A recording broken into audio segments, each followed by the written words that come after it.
GK का portion ऐसा है कि कोई भी लिमिट नहीं है, इसके लिए आप सिर्फ और सिर्फ पीवाईक्यूज़ पढ़ो और हो सके तो आप एमपी जीके को कवर करो, बस इसमें ही हम सब कुछ कवर कर सकते हैं। ये आज से ये सीरीज़ बनाई जा रही है जिसमें पूरे पीवाईक्यूज़ कंप्लीट रहेंगे और हम इसको अच्छे तरीके से समझने की कोशिश करेंगे। पहला क्वेश्चन है, नृत्य महोत्सव के लिए कौन सा शहर प्रसिद्ध है? नृत्य महोत्सव के लिए कौन सा शहर प्रसिद्ध है? हमारा राइट आंसर है, नृत्य महोत्सव के लिए खजुराहो शहर प्रसिद्ध है। Option B is correct answer. देखो, ये मध्य प्रदेश के छतरपुर ज़िले में स्थित है। कहाँ आता है? छतरपुर ज़िले में आता है, ये आप ध्यान रखना। और ये हर साल फरवरी में आयोजित किया जाता है। इस महोत्सव में भारतीय शास्त्रीय नृत्य शैलियों जैसे कि कथक, भरतनाट्यम, ओडिसी, कुचिपुड़ी, मणिपुरी और कथकली के कलाकार प्रदर्शन दिखाते हैं। ठीक है, अब आप बताइए कि ओरछा कहाँ है, चंदेरी कहाँ है और भोपाल हमारे मध्य प्रदेश की राजधानी है। नेक्स्ट क्वेश्चन देखो, बेजू बावरा की समाधि कहाँ है? बेजू बावरा की समाधि कहाँ है?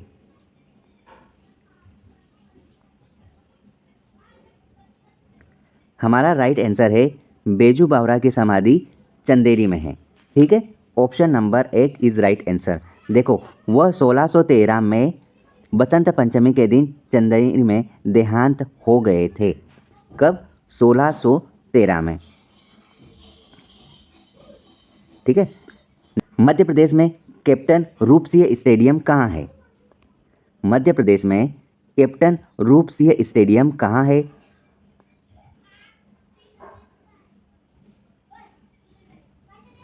मध्य प्रदेश में कैप्टन रूप सिंह स्टेडियम ग्वालियर में है।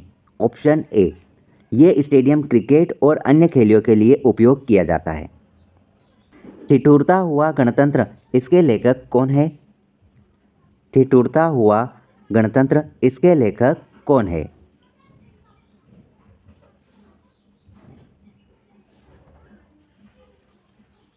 देखिए, ये जो लिखा है ठिठुरता हुआ गणतंत्र, इसके लेखक है हरिशंकर परसाई। Option B. देखो, हरिशंकर परसाई कौन है? ये एक प्रसिद्ध हिंदी साहित्यकार है। ठीक है, और व्यंग्यकार भी है। इन्होंने कई पुस्तकें और लेख लिखे हैं जिसमें ठिठुरता हुआ गणतंत्र एक प्रसिद्ध पुस्तक का नाम है। गुजरात की सीमा से सटे मध्य प्रदेश के 2 जिले कौन से हैं? गुजरात की सीमा से सटे मध्य प्रदेश के 2 जिले कौन से हैं?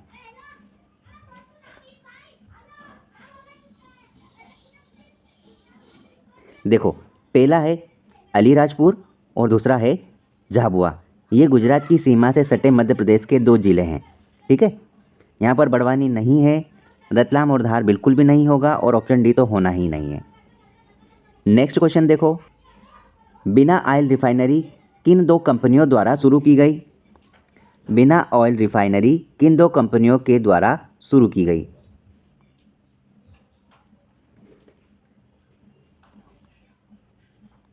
देखो, ये इंडियन ऑयल कॉरपोरेशन और ओमान ऑयल कंपनी के माध्यम से शुरू की गई और ये बिना ऑयल रिफाइनरी कहाँ है? सागर में है।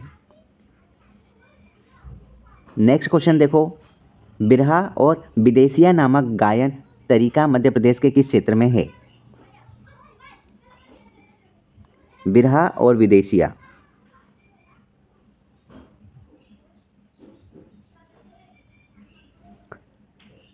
Baghelkhand. Option B is correct answer. देखो, बिरहा और विदेशिया ये मध्य प्रदेश के बघेलखंड क्षेत्र में आता है और ये एक प्रचलित पारंपरिक गायन तरीका है। बघेलखंड क्षेत्र में यह गायन शैली विशेष रूप से प्रसिद्ध है, फेमस है और यहाँ के लोगों की संस्कृति मतलब कि सांस्कृतिक धरोहर का एक महत्वपूर्ण हिस्सा रहा है ये। कलचुरी राजवंश किस प्रदेश से है? कलचुरी राजवंश किस प्रदेश से? ये कलचुरी राजवंश मध्य प्रदेश से है। ठीक है, option D is correct answer. ये राजवंश मध्य प्रदेश के दक्षिण पश्चिमी भाग में स्थित है। जैसे कि हम बोल सकते हैं दक्षिण पश्चिमी भाग में मतलब नीचे की ओर। जैसे कि कलचुरी राजवंश ने 10वीं और 12वीं शताब्दी में इस क्षेत्र में शासन किया था।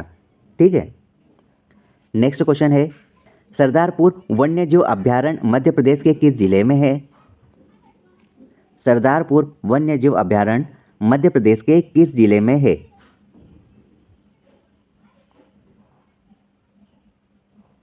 ये धार जिले में आता है, ठीक है। Option B is correct answer. Sardarpur वन्यजीव अभ्यारण्य मध्य प्रदेश के धार जिले में आता है और यह अभ्यारण्य वन्य जीवों के संरक्षण और उनके आवास के लिए एक महत्वपूर्ण स्थल है। मध्य प्रदेश की ऊर्जा राजधानी किसे कहा जाता है? मध्य प्रदेश की ऊर्जा राजधानी किसे कहा जाता है?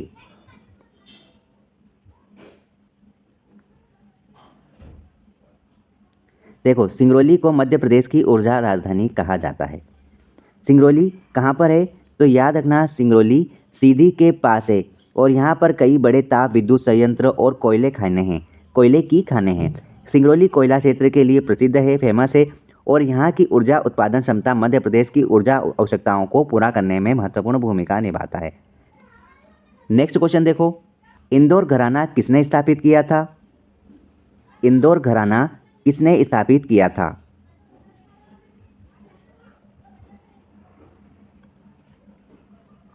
देखो, अब्दुल करीम खान ने इंदौर घराना स्थापित किया था, option C.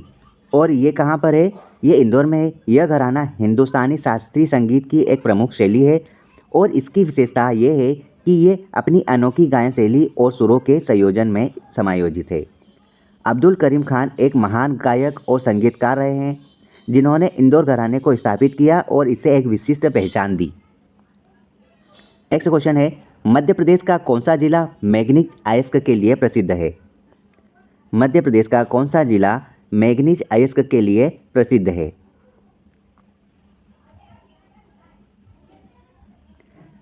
Option A Balaghat. देखो, ये बालाघाट जिला मैग्नीज अयस्क के लिए प्रसिद्ध है। यहाँ पर मैग्नीज अयस्क के बड़े भंडार पाए जाते हैं। बालाघाट जिले में मैग्नीज अयस्क की खदानें और यह जिला मध्य प्रदेश के प्रमुख मैग्नीज उत्पादक क्षेत्रों में से एक है। भारत में तांबे की सबसे बड़ी खदान कहाँ है? भारत में तांबे की सबसे बड़ी खदान कहाँ है? अगर आप एग्ज़ाम की तैयारी कर रहे हैं तो आपको इसका आंसर पता होना चाहिए।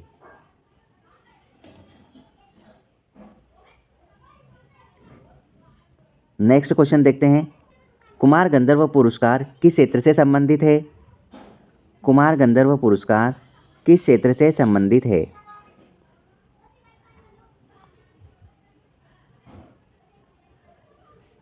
देखिए, कुमार गंधर्व पुरस्कार संगीत से संबंधित है, संगीत के क्षेत्र से संबंधित है। ये पुरस्कार मध्य प्रदेश सरकार द्वारा स्थापित किया गया और ये पुरस्कार संगीत के क्षेत्र में उत्कृष्ट योगदान के लिए दिया जाता है।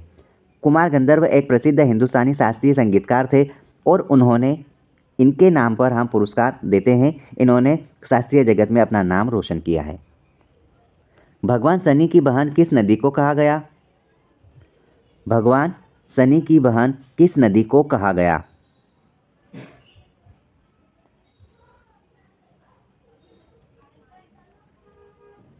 ताप्ती नदी को भगवान शनि की बहन कहा गया, ठीक है।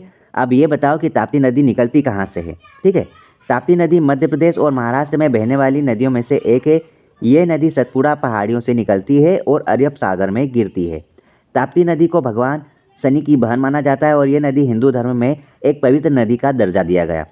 मेरा क्वेश्चन ये है कि ताप्ती नदी किस जिले से होकर निकलती है और इसकी लंबाई कितनी है, ये आपको सर्च करना है। बाकी जितनी 3 नदियाँ हैं, नर्मदा नदी, माही नदी, क्षिप्रा नदी के बारे में भी आपको सर्च करना है। मध्य प्रदेश का सबसे ऊंचा जलप्रपात कौन सा है? मध्य प्रदेश का सबसे ऊंचा जलप्रपात कौन सा है?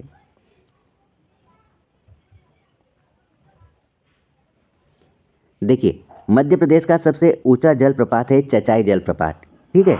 अब आप ये सर्च करना कि चचाई जलप्रपात है कहाँ। यह जलप्रपात मैं आपको बता दूं, ये जलप्रपात रीवा जिले में स्थित है और इसकी ऊंचाई लगभग 130 मीटर है, ठीक है। चचाई जलप्रपात बीना नदी पर स्थित है और ये एक प्रमुख पर्यटन स्थल है।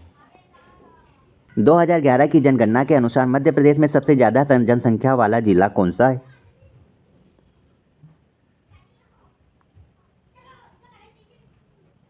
देखिए, 2011 जनगणना के बाद कोई भी जनगणना आज तक नहीं हुई है। 2025 आ गया, लेकिन आशा है कि बहुत जल्दी जनगणना हो जाएगी। अभी हम बात कर रहे हैं कि इस जनगणना में सबसे ज़्यादा संख्या वाला जिला कौन सा है। तो याद रखना, हमारा राइट आंसर है Indore. Option number C is correct answer, ठीक है। सबसे ज़्यादा जनसंख्या थी इंदौर ज़िले में। इंदौर जिले की जनसंख्या लगभग 24.2 लाख थी, जो मध्य प्रदेश के सभी जिलों में से सबसे ज़्यादा है। मध्य प्रदेश का कौन सा जिला पावरलूम उद्योग का सबसे बड़ा केंद्र है? मध्य प्रदेश का कौन सा जिला पावरलूम उद्योग का सबसे बड़ा केंद्र रहा है? और हमारा राइट आंसर है Burhanpur. Option number D is correct answer. देखो, बुरहानपुर मध्य प्रदेश का एक प्रमुख जिला है जो कि पावरलूम उद्योग का सबसे बड़ा केंद्र है। ये जिला मध्य प्रदेश के कहाँ पर? दक्षिणी ओर स्थित है और यहाँ पर पावरलूम उद्योग की कई इकाइयाँ स्थापित है। बुरहानपुर का पावरलूम उद्योग न केवल मध्य प्रदेश में बल्कि पूरे देश में एक महत्वपूर्ण स्थान रखता है।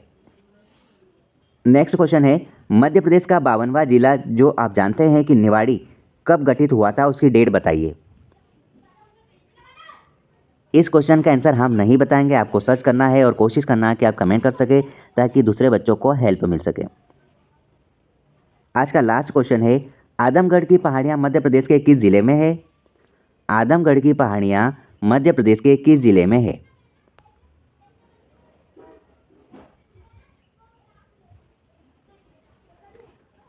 हमारा राइट आंसर है होशंगाबाद। और यहाँ पर एक इटारसी शहर है जो कि मध्य प्रदेश में सबसे बड़ा रेलवे जंक्शन है। ठीक है, आदमगढ़ की पहाड़ियाँ मध्य प्रदेश के होशंगाबाद जिले में स्थित है। ये पहाड़ियाँ सतपुड़ा पर्वत श्रृंखला का हिस्सा है और यहाँ पर कई प्राकृतिक स्थल और पर्यटन स्थल है। ठीक है, आदमगढ़ की पहाड़ियाँ अपने आप में प्राकृतिक सुंदरता और ऐतिहासिक महत्व के लिए प्रसिद्ध है। ये हमने आज 20 मोस्ट इंपॉर्टेंट PYQ कंप्लीट किया और इसी तरह हम एग्ज़ाम तक इतने सारे क्वेश्चंस अपडेट कर देंगे जिसमें हमको रिवीजन करने की ज़्यादा ज़रूरत नहीं पड़ेगी। ठीक है, अगर आप इस सीरीज़ के माध्यम से पढ़ाई करना चाहते हैं तो यूट्यूब चैनल के साथ जुड़ जाइए और प्ले लिस्ट में सारे वीडियो आप विजिट कर सकते हैं। ठीक है, तानसेन संगीत समारोह कहाँ मनाया जाता है? तानसेन संगीत समारोह कहाँ मनाया जाता है? ग्वालियर में। Option A is right answer. देखिए, तानसेन संगीत समारोह ग्वालियर में हर साल मनाया जाता है जो कि भारतीय शास्त्रीय संगीत के महान गायक तानसेन की याद में मनाया जाता है। ठीक है, ये समारोह दिसंबर महीने में मनाया जाता है और इसमें देश भर के प्रसिद्ध संगीतकार भाग लेते हैं। इस प्रकार ऑप्शन ए हमारा सही आंसर होगा। तानसेन संगीत समारोह ग्वालियर में दिसंबर माह में मनाया जाता है। बांधवगढ़ राष्ट्रीय उद्यान मध्य प्रदेश में है। ठीक है, लेकिन मध्य प्रदेश में कहाँ है अभी आप बता दो।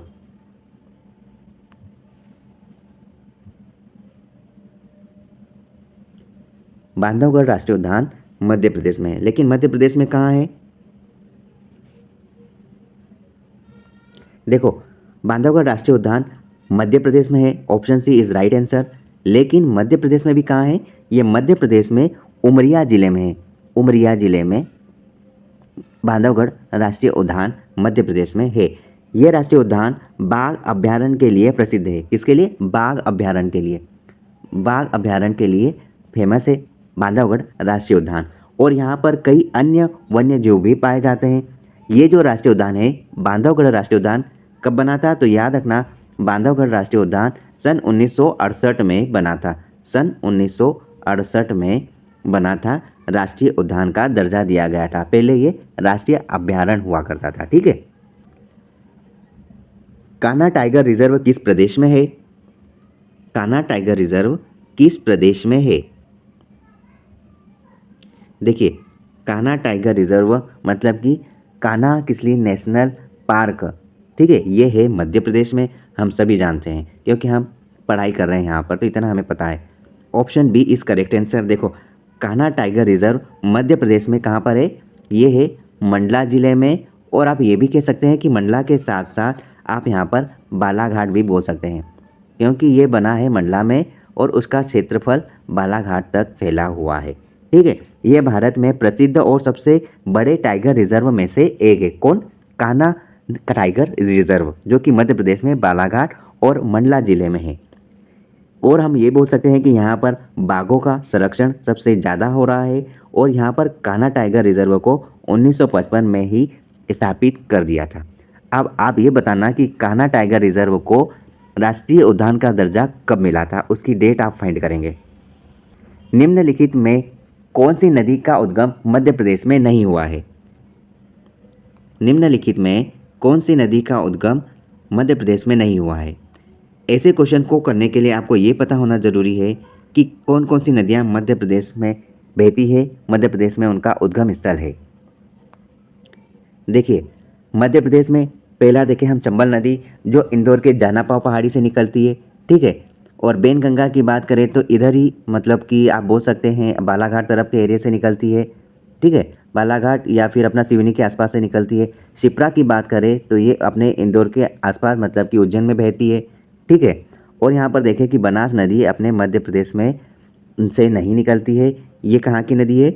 ये राजस्थान की नदी है, ठीक है, राजस्थान में है। जबकि ये अन्य तीन नदियों की बात करें तो ये मध्य प्रदेश में है। कौन कौन सी?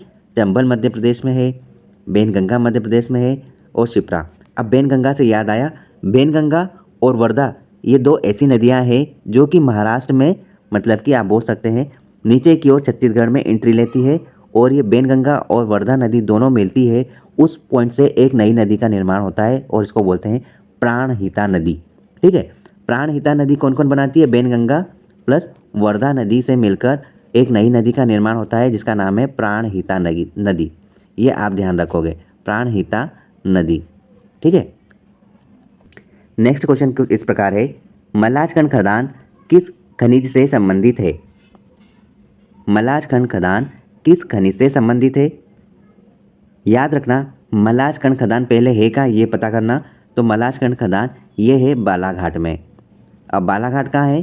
पूर्व की ओर, नीचे की ओर कॉर्नर में है। और बालाघाट दो सीमाओं से लगता है, मध्य की आप बोल सकते हो मध्य प्रदेश की सीमा से और उधर आप बोलोगे तो छत्तीसगढ़ सीमा से, दोनों सीमाओं से सटाकर लगता है। ये एक तो है अपने महाराष्ट्र से सटेगा और दूसरा छत्तीसगढ़ से, जो कि मध्य प्रदेश में कॉर्नर पर पूर्वी ओर बना है, नीचे की ओर। अब देखो यहाँ पर बालाघाट में मलाजखंड नामक एक खदान है और इस खदान से तांबा हमें अधिक मात्रा में निकलता है और यह मैग्नीज की खदान के लिए भी फेमस है। लेकिन मैग्नीज की खदान कहाँ पर है? ये भारवेली में है मैग्नीज की खदान। और तांबे की खदान बालाघाट में, मलाजखंड में। Option B is correct answer. Kumar Gandharva पुरस्कार किस क्षेत्र से संबंधित है?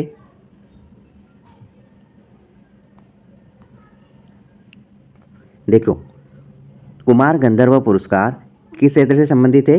तो ये संगीत के क्षेत्र से संबंधित है। Option A is correct answer. देखो, कुमार गंधर्व पुरस्कार मध्य प्रदेश में देवास जिले से एक संगीतकार थे जिनका निधन हो गया 1992 में।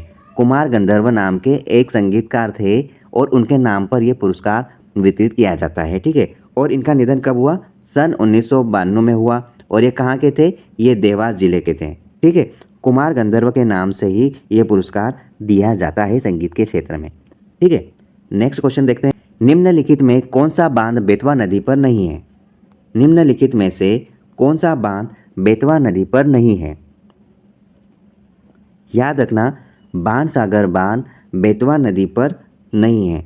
मध्य प्रदेश के शहडोल जिले में सोन नदी पर है बाणसागर बांध। मध्य प्रदेश, उत्तर प्रदेश और बिहार को सिंचाई का पानी देता है।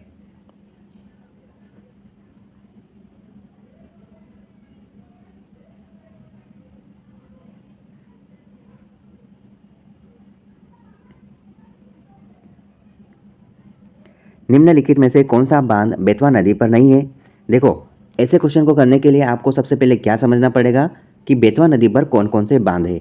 तो देखो, बेतवा नदी पर यहाँ पर 3 बांध है। एक है राजघाट बांध, दूसरा है माता टीला बांध और तीसरा है परिचा बांध। ये तीनों बांध बेतवा नदी पर स्थित है। हम ये कह सकते हैं कि बाणसागर बांध बेतवा नदी पर नहीं है। अब बेतवा नदी पर यह बांध नहीं है तो कहाँ होगा? याद रखना, ये बांध मध्य प्रदेश में शहडोल जिले में सोन नदी पर है। कहाँ पर? सोन नदी पर, सोन नदी पर है। और ये बांध जो कि मध्य प्रदेश, उत्तर प्रदेश और बिहार को सिंचाई करने के लिए पानी प्रोवाइड करता है, ठीक है। भगवान शिव का मंदिर ओंकारेश्वर कहाँ है? भगवान शिव का मंदिर ओंकारेश्वर कहाँ है? देखो, भगवान शिव का मंदिर ओंकारेश्वर ये है अपने खंडवा जिले में। Option B is correct answer, ठीक है। ओंकारेश्वर में 12 ज्योतिर्लिंगों में से एक मंदिर भगवान शिव का ओंकारेश्वर में बना है जो कि खंडवा जिले में आता है। खंडवा में भी लगभग 100 किलोमीटर के आसपास। अगर आप खंडवा गए हो तो खंडवा से आप इंदौर जाओगे तो सनावद के पास लगभग खंडवा से 100 किलोमीटर की डिस्टेंस में सनावद के पास लगभग 5 से 6 किलोमीटर की दूरी पर ओंकारेश्वर एक ज्योतिर्लिंग मंदिर बना है, जो कि बहुत ही ज़्यादा फेमस है और एक पर्यटक स्थल के हिसाब से आप देख सकते हैं धार्मिक स्थल कहलाता है। नेक्स्ट क्वेश्चन देखते हैं। निम्नलिखित में कौन सा जिला नर्मदा नदी के मार्ग में नहीं है? निम्नलिखित में से कौन सा जिला नर्मदा नदी के मार्ग में नहीं है? देखो, यहाँ पर हमको पहले ये समझना पड़ेगा कि नर्मदा नदी के मार्ग में कौन कौन से ज़िले आते हैं। तो ऐसे कई सारे ज़िले आते हैं, लेकिन हम यहाँ 4 ऑप्शन में से छांटते हैं कि कौन कौन से ज़िले नर्मदा नदी के रास्ते पर है। तो पहला है यहाँ पर मंडला, जो कि अमरकंटक से सीधे निकलती है तो मंडला से ही टकराती है। ठीक है, मंडला है। उसके बाद देवास ज़िले में भी है। ठीक है, उसके बाद खरगोन ज़िले में भी नर्मदा नदी निकलती है, महेश्वर में। ठीक है, लेकिन आप देखोगे कि ये विदिशा है, वे विदिशा में नर्मदा नदी नहीं बहती है। ठीक है, option D is correct answer. निम्नलिखित में से कौन सा क्षेत्र मध्य प्रदेश का नहीं है? निम्नलिखित में से कौन सा क्षेत्र मध्य प्रदेश का नहीं है? तो देखो, गिर्द, महाकौशल और निमर, ये सारे तीनों मध्य प्रदेश का क्षेत्र में आते हैं, लेकिन यहाँ पर हाड़ौती ये मध्य प्रदेश का क्षेत्र नहीं है ना। हाड़ौती क्षेत्र ये राजस्थान के बूंदी, कोटा, झालावाड़ जिले में है। गिर्द, महाकौशल, निमर, मालवा, बुंदेलखंड क्षेत्र में आते हैं। ठीक है, नेक्स्ट क्वेश्चन है, कौन सी परियोजना मध्य प्रदेश और महाराष्ट्र की संयुक्त परियोजना है? कौन सी परियोजना मध्य प्रदेश और महाराष्ट्र की संयुक्त परियोजना है? और उसका नाम है बावनथड़ी परियोजना। याद रखना, मध्य प्रदेश और महाराष्ट्र की संयुक्त परियोजना है। ये बेनगंगा नदी पर है और इसे पूरा होने में लगभग 37 साल लगे हैं, 37 ईयर्स लगे हैं। नेक्स्ट क्वेश्चन देखो, मध्य प्रदेश के कौन से 2 पक्षी उनके खतरे में होने के कारण बहुत सुरक्षा में है? मध्य प्रदेश के कौन से 2 पक्षी उनके खतरे में होने के कारण बहुत सुरक्षा में है? पहला है सोन और दूसरा है खारमोर पक्षी। Option A is correct answer. Option A is correct answer. ठीक है, सोन और खारमोर पक्षियों की दुर्लभ 2 प्रजातियां हैं। इनके संरक्षण के लिए अनेक योजनाएं चलाई जा रही है मध्य प्रदेश में। इसके तहत काफ़ी पुरस्कार भी किए जाते हैं इनकी सुरक्षा के लिए। सैलाना वन्यजीव अभयारण्य मध्य प्रदेश के किस जिले में है? सैलाना वन्यजीव अभयारण्य मध्य प्रदेश के किस जिले में है? तो याद रखना, सैलाना वन्यजीव अभयारण्य मध्य प्रदेश के रतलाम जिले में है, रतलाम में। Option B is correct answer. ठीक है, इसका क्षेत्रफल कितना है? सैलाना का क्षेत्रफल है लगभग 13 किलोमीटर, जो कि रतलाम जिले में फैला हुआ है। इसमें खारमोर पक्षी का संरक्षण किया जाता है। किसका? खारमोर पक्षी का। खारमोर पक्षी का संरक्षण किया जाता है। 2011 की जनगणना के अनुसार मध्य प्रदेश में सबसे कम जनसंख्या घनत्व किस जिले का है? 2011 जनगणना के अनुसार मध्य प्रदेश में सबसे कम जनसंख्या घनत्व किस जिले का रहा है? तो वो रहा है डिंडोरी जिले का। राइट आंसर है डिंडोरी। और हम यहाँ बोल सकते हैं कि मध्य प्रदेश में सबसे कम जनसंख्या घनत्व डिंडोरी जिले का है। ठीक है, और यहाँ पर 94 व्यक्ति प्रति वर्ग किलोमीटर और सबसे ज़्यादा घनत्व भोपाल, जिसमें 854 व्यक्ति प्रति वर्ग किलोमीटर है। भरूच स्तूप मध्य प्रदेश के किस जिले में है? भरूच स्तूप मध्य प्रदेश के किस जिले में है? तो आप याद रखना, भरूच स्तूप मध्य प्रदेश के सतना जिले में है। सतना जिले में मध्य प्रदेश में भरूच स्तूप है। इसका निर्माण मौर्यवंशी राजा अशोक ने 3री सदी में किया था और 1873 में अलेक्जेंडर कनिंघम ने यहाँ देखा। इकबाल पुरस्कार किस क्षेत्र में दिया जाता है? इकबाल पुरस्कार किस क्षेत्र में दिया जाता है? तो याद रखना, इकबाल पुरस्कार उर्दू लेखन में दिया जाता है, उर्दू लेखन में। और सरकार के द्वारा ये कब चालू हुआ था? 1986 और 87 से दिया जाने लगा। और हम ये भी बोल सकते हैं कि इस पुरस्कार के साथ साथ 2 लाख रुपए की राशि भी प्रोत्साहन राशि दी जाती है। ठीक है, निम्नलिखित में किसका जन्म मध्य प्रदेश में नहीं हुआ है? निम्नलिखित में किसका जन्म मध्य प्रदेश में नहीं हुआ है? देखो यहाँ पर चंद्रशेखर आज़ाद का जन्म मध्य प्रदेश में हुआ है और कब हुआ है इसकी डेट आप ध्यान रखो, 23 जुलाई 1906 में हुआ है चंद्रशेखर आज़ाद का जन्म। और कहाँ हुआ है? ये हुआ है झाबुआ ज़िले के भाभरा गांव में, जैसे कि आज वर्तमान में मध्य प्रदेश के अलीराजपुर ज़िले में आता है, उसके पास में आता है। अगला देखें, यहाँ पर B.R. अम्बेडकर की बात करते हैं तो आप इन सबको जानते हैं, इनके बिना तो जीवन चलना संभव नहीं है। अम्बेडकर का जन्म कब हुआ था? इनका जन्म हुआ था यहाँ पर 14 अप्रैल 1891 में। 1891 में B.R. अम्बेडकर का जन्म हुआ था और ये कहाँ हुआ था? मध्य प्रदेश में इंदौर ज़िले के पास में महू में हुआ था, जो कि इंदौर में ही आता है। ठीक है, अब हम नेक्स्ट की बात करें, यहाँ पर हम अटल बिहारी वाजपेयी की बात करें तो अटल बिहारी वाजपेयी जी को कौन नहीं जानता है? इनका जन्म हुआ था 25 दिसंबर 1924 को। 1924 को इनका जन्म हुआ था और इनका जन्म हुआ था कहाँ पर? ग्वालियर में हुआ था, ग्वालियर में। ठीक है, ये आप ध्यान रखेंगे। विश्वनाथ प्रताप जी की जो डेट है वो है यहाँ पर 25 जून 1971। 25 जून 1931 ये डेट आप ध्यान रखना, जो कि यूपी में हुए थे। SPMCIL की करेंसी नोट प्रेस मध्य प्रदेश में कहाँ है? देवास में है। Option A is correct. ये करेंसी मध्य प्रदेश में देवास में नोट प्रेस करेंसी है। SPMICL के अंतर्गत सुरक्षा पेपर मिल, सुरक्षा प्रिंटिंग और minting corporation of India limited Madhya Pradesh की किस जगह पर स्थित है? ये है होशंगाबाद में। Option A is right. देखो SPMICL के अंतर्गत सुरक्षा पेपर मिल मतलब कि सिक्योरिटी पेपर मिल, ये कहाँ है? इसका नाम है सुरक्षा पेपर मिल, सुरक्षा प्रिंटिंग और minting corporation of India limited Madhya Pradesh के होशंगाबाद में है। आज का लास्ट क्वेश्चन है, निम्नलिखित में से किस पुरस्कार में सबसे ज़्यादा राशि मिलती है? तो आप याद रखना, महात्मा गांधी अवार्ड में सबसे ज़्यादा राशि मिलती है। कैसे? देखो, कबीर सम्मान में 3 लाख रुपए मिलते हैं, तानसेन सम्मान में 2 लाख रुपए मिलते हैं, महात्मा गांधी सम्मान में 5 लाख रुपए मिलते हैं। ठीक है, और देखें तो लता मंगेशकर अवार्ड में 2 लाख रुपए मिलते हैं। इस प्रकार की राशियां मध्य प्रदेश में पुरस्कार के तौर पर पुरस्कृत की जाती है। चलिए आज के लिए इतना ही। All the best.